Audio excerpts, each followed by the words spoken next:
पितृपुरुषाय नमो नमः। पितृपुरुषरूपी धनार्दनाय नमो नमः। ओं ब्रह्मणे नमः। ओं परं ब्रह्मणे नमः। ओं रुद्राय नमः। हरि ओम। स्वागतम सर्वेषां। मैं संस्कृत में एक रचना किया हूँ मधुवार्ता, जो कि पितृपक्ष के लिए रचना की गई है। कृपया सुनिए। ये अबला माँ का मंदिर है। माता के सामने आज साय 6:30 को मैंने रचना किया था और अभी उनके सामने मैं पाठ कर रहा हूँ। मधुवार्ता। मधु मधु मधुवार्ता मधुना वचसा श्रुता। मधुस्वप्नागता प्राण मधुनेव समाश्रिता। ध्वनति मधुरा वाणी धैर्यं स्थैर्यं विभज्यते। ध्वनिना भज्यते स्वप्न धातुरादेशवत्ततः। उमानाथ हृदयेषु उद्धवचितरञ्जकः। उर्मिलापतिनाथश्च उत्कलब्रह्मनायकः।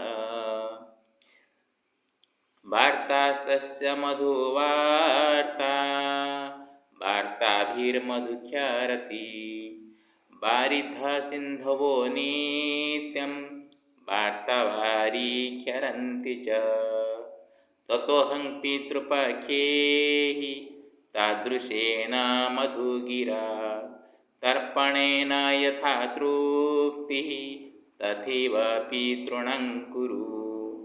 ताच्छल्येन न कर्तव्यं तादृशं कर्मकरणम्।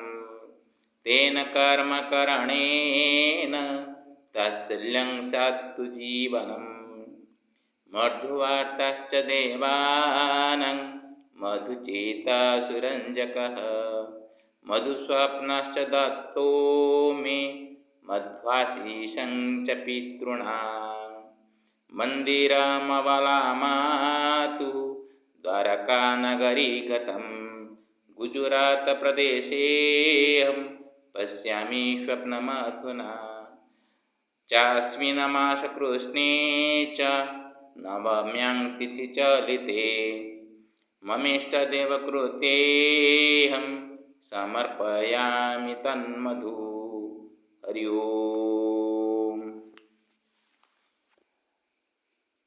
मैं वैसे ही ऋणी हूँ, फिर भी मातृकुल के लिए सबसे ऋणी हूँ। जो कुल में मेरे नाना सबसे बड़े हैं, उनके और 5 भाई भी हैं। 6 भाइयों में 22 कन्या हैं और 18 बेटे हैं।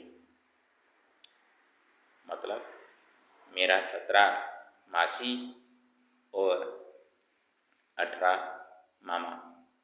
इन सब का परिवारों से जो स्नेह आदर मैंने पाया था, मैं बाहर से आया हुआ था, फिर भी मेरे को जिस तरह स्नेह वो दिए हैं, इसीलिए वो मेरे लिए पूज्य हैं, सम्मानीय हैं, आदरणीय हैं। तो अभी कृष्ण पक्ष चल रहा है। हर एक दिन मेरा आराध्य देव को पूजा करते हुए मैं मधु तथा घी प्रदान करता हूँ और उसके साथ काला तिल चावल भी प्रदान करता हूँ पितृलोकों के परितोष के लिए, तृप्ति के लिए। बाद में तर्पण करता हूँ। तो मेरे प्रिय नाना 5वें नंबर में स्वागत पंडित श्री मधुसूदन मिश्र और उनके चौथा बेटा चित्तरंजन मिश्र स्वप्न में आए, जैसे मेरे घर हैं, घर को आए हैं ऐसे मेरे को लग रहा है। और उनके जो हाव भाव से ये मेरे को पता चला कि समाज में जिस तरह का रीति चल रही है, श्राद्ध का, पितृदोष परिहाराय, जो कुछ कर्म कर रहे हैं ये खावे के लिए करते हैं, लेकिन श्रद्धा से करना चाहिए। कुछ न हो पा रहे तो तर्पण तो रोज करना चाहिए पितृपक्ष में। और मन में शंका भी होती है, पुनर्जन्म को तो कोई नहीं मानते, सिर्फ हम लोग मानते, सनातनी मानते हैं। तो मैं एक दर्शन शास्त्र का छात्र हूँ, पढ़ा हुआ व्यक्ति हूँ। हमको जीव और परम के ऊपर ज्ञान दिया गया था, हमारा शास्त्रों में भी उल्लेख है।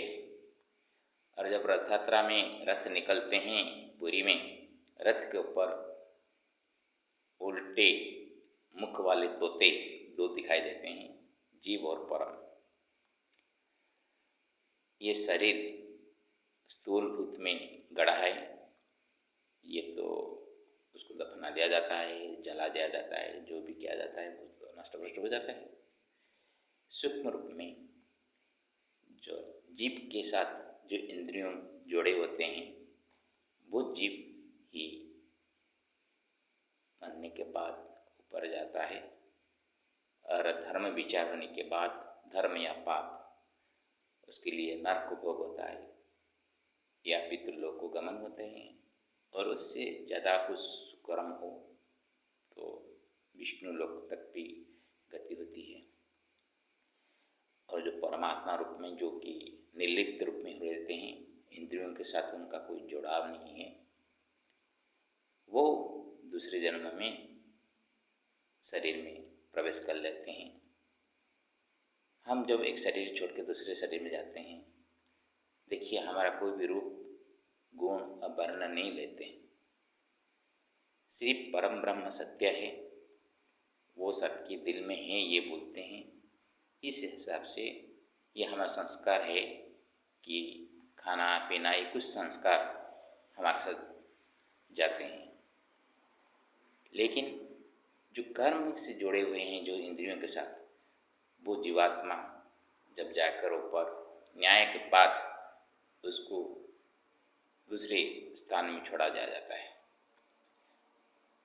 जो सूक्ष्म अवस्था में हम जीव जाता है पितृलोक में, वो जैसे यहाँ पे जो जो भोग करता है उसको वो देखता है, लेकिन उसको वो ग्रहण नहीं कर पाता। इसीलिए दान धर्म करने से उसको प्राप्ति होगी, मन का संतोष होगा, ऐसा मानना है। शास्त्र में जो लिखा गया है उसको तोड़ मरोड़ करके बाद में हम स्वार्थी लोग अलग अलग प्रकार क्रियाकर्म कर रहे हैं। कितना सही है कितना गलत है वो खुद ही विचार करें, उसमें टोकने से कोई बात नहीं है। मैं कुछ दिन पूजा करता हूँ, कुछ दिन पूजा नहीं करता हूँ, तो दोनों में मेल देखता हूँ। मैं अंधे की तरह विश्वास नहीं करता। और विश्वास भी सिर्फ कर्म फल पाने के लिए विश्वास करें ये भी नहीं है। फल नहीं होगा तो कर्म करने के लिए चाहत नहीं होगी, लेकिन फल इतना चाहत नहीं रखना चाहिए न मिलने पर दुखी हो जाना पड़े। न मिला तो इसमें कुछ खोट हुआ होगा।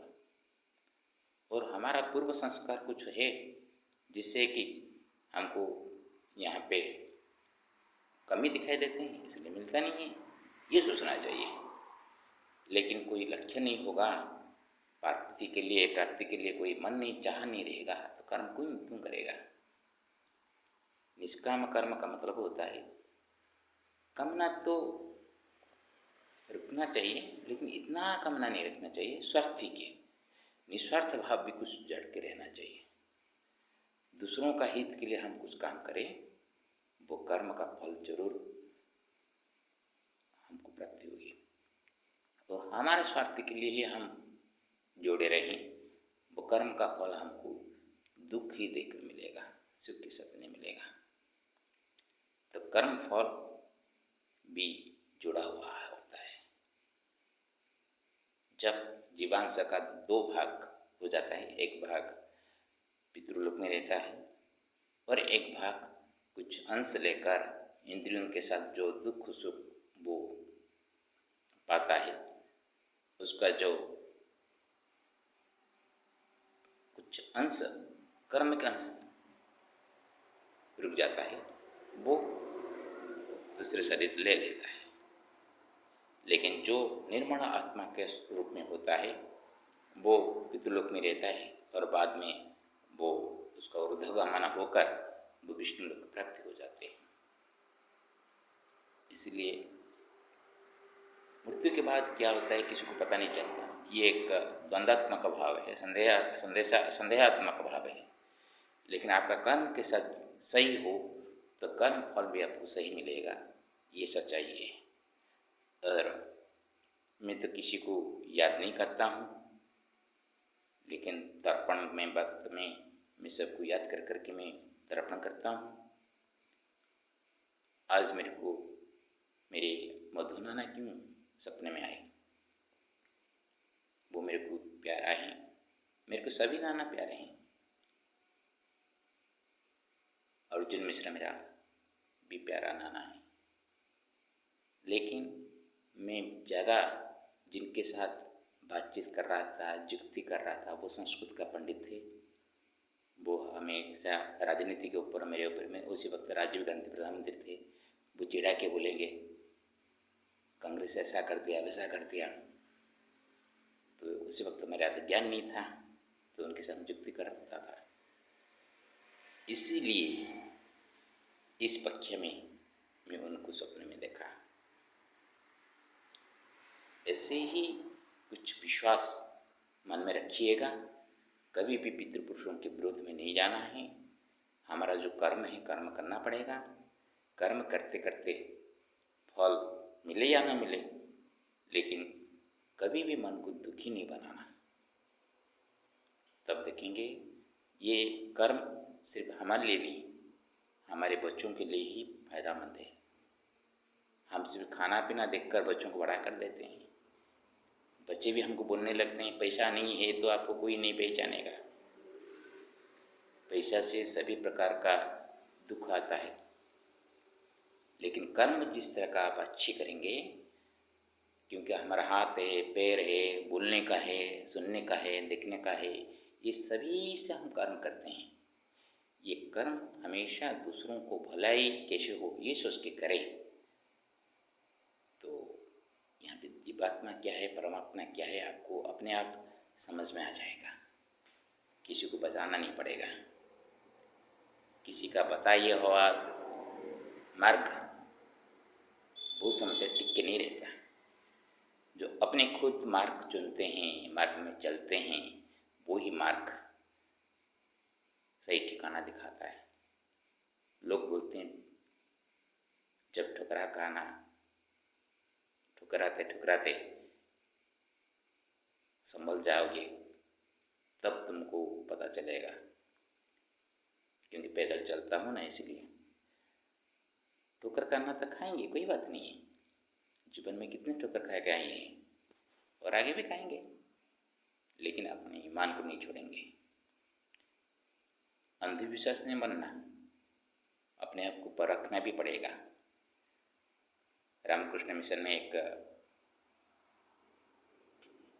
स्वामी मेरे को मिले थे, उड़ीसा का भाई, वो बताया था मन हमको जैसे परीक्षा करता है, हम भी मन को परीक्षा करना पड़ेगा। तो मन को हम बांध पा रहे ही नहीं, मन को हम नियंत्रण कर पा रहे ही नहीं। यही भगवान देखते हैं। कोई पिता नहीं देखता कि अपना बेटा कष्ट झेल के मेरे को पूजा करे, मेरे को पैसा खर्च करे, नहीं चाहता।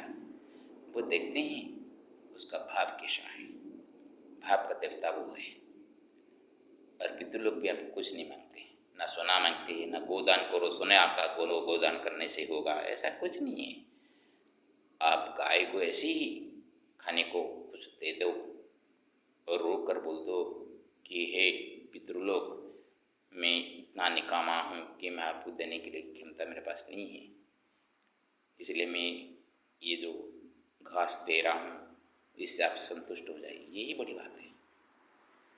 हमारे धर्म में सभी जीवों के प्रति दया भाव कैसे रखनी चाहिए, उसको माध्यम बनाने के लिए ये सब कर्म कांड बनाया गया है, ना कि व्यवसाय करने के लिए।